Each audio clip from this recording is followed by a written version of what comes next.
အားလုံးပဲမင်္ဂလာပါအီလီဒီတစ်ခေါက်သွားခဲ့တာကတော့ဟာနာခဲဟေဆူဂျန်ဒီမူရီတိုပေါ့နော်အင်ချောင်းရဲ့မူရီတိုကျုံးမှာရှိတဲ့ဟာနာခဲဟေဆူဂျန်ကိုသွားခဲ့တာဖြစ်ပါတယ်အဲ့ဒီမှာအမေတို့ခေတ်တုန်းကရိုက်ကွင်းဒရမာရိုက်ကွင်းနေရာလည်းရှိတယ်သူ့ရဲ့နာမည်အကြီးဆုံးကတော့ဒီတောင်ကိုပတ်ထားတဲ့တထားပေါ့နော်အဲ့တထားကတော့ဖြူလှဆုံးတဲ့နာမည်အကြီးဆုံးဖြစ်ပါတယ်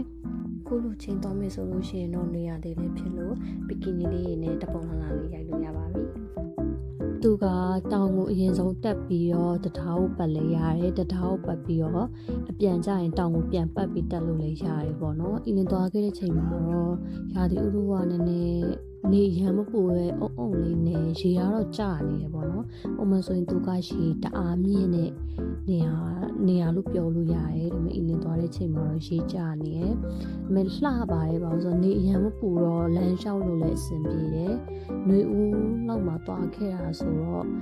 ချွေးလက်သိမ့်မထွက်ဘူးအဆင်ပြေခဲ့ပါတယ်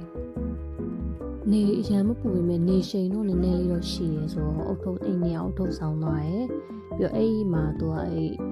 အဲ့ကြောက်ဆောင်နေမှာအဲ့လိုပုံလေးတွေရှိရပေါ့နော်အဲ့ဒါတွေသူတို့ကအဲ့လိုပုံလေးနဲ့ပြထားပြီးတော့အဲ့ဒါကိုလက်ကွက်လိုက်ရှာတာအပျော်ပေါ့နော်အဲ့ဒါမျိုးလေးတွေရှိမယ်အဓိကကတော့ဟိုတောင်ကိုမြင်ရတယ်စိတ် relax ဖြစ်တယ်ဒီလောက်ပေါ့နော်အဲ့အတွက်သွားချင်တယ်ဆိုလို့ရှိရင်တော့အဲ့ကိုသွားလို့ရတယ်အဲ့မှာရေကူးနေတယ်အင်းလင်သွားတော့ကတော့ຫນွေဦးဆိုရောက်ပြီဆိုတော့ရေကူးနေတဲ့သူတွေလည်းတွေ့ခဲ့တယ်အင်းလင်ကတော့အဲ့တော့ကိုကရေကူးဖို့စီစဉ်နေသွားခဲ့တာမဟုတ်ပဲဒီတိုင်းစိတ် relax ဖြစ်အောင်လုပ်ဖို့သွားခဲ့တာဖြစ်တဲ့ကြောင့်မို့ရေမကူးခဲ့ပါဘူးဒါပေမဲ့ရှုခင်းအရန်လှတယ်အဲ့လိုတောင်ပေါ်မှာလမ်းပြန်လျှောက်တဲ့အချိန်မှာလည်းအေးချမ်းတယ်တကယ်အေးချမ်းတယ်အဲ့လိုမျိုးတိတ်ဆိတ်ညာပဲတခါကြောက်လို့ရှိရင်စမ်းကြောင်းအတူလေးကနေပြီးတော့အဲ့လိုမျိုးကြားအဲ့စမ်းကြောင်းအတူလေးဘက်မှာအဲ့လိုခဏန်းသေးသေးလေးတွေလည်းတွေ့ခဲ့အဲ့လိုမျိုးတောတောင်ဘက်ကိုအီလင်းကသဘောကျတဲ့သူမို့လို့အဲ့နေရာသွားတဲ့လမ်းကအရန်